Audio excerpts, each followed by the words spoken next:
9 মাস রক্তক্ষয়ী যুদ্ধের মাধ্যমে অবশেষে একটি স্বাধীন বাংলাদেশ অর্জিত হলো।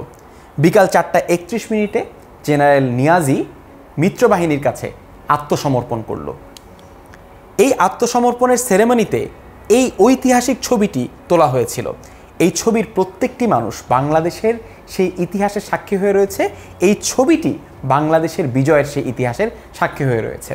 চলো আমরা এই ইতিহাসের সাক্ষী প্রত্যেকটি মানুষের সাথে একটু পরিচিত হয়ে নেই। প্রথমত জেনারেল AK নিয়াজি, যাকে পাকিস্তান থেকে টাইগার নিয়াজি বলা হতো, কিন্তু তিনিও এই 4:31 একজন ভীরু মানুষের মতো আত্মসমর্পণ করতে বাধ্য হন।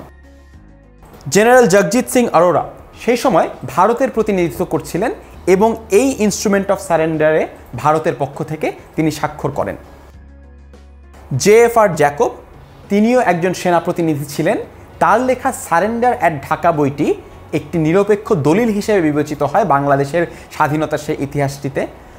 তোমরা যারা বই পড়বার শখ রাখো তাদের সবাইকে আমি অনুরোধ করব JFR জ্যাকবের সারেন্ডার অ্যাট ঢাকা বইটি পড়ে নেবার জন্য।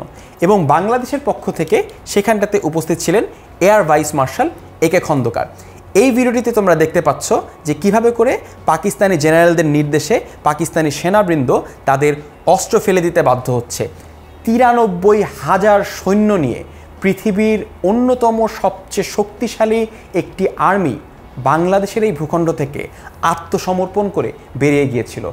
মুক্তিবাহিনীর যে সাহসিকতা, বাঙালির যে সাহসিকতা, তার সামনে মুখ থুবড়ে পড়েছিল পৃথিবীর অন্যতম শক্তিশালী আর্মি।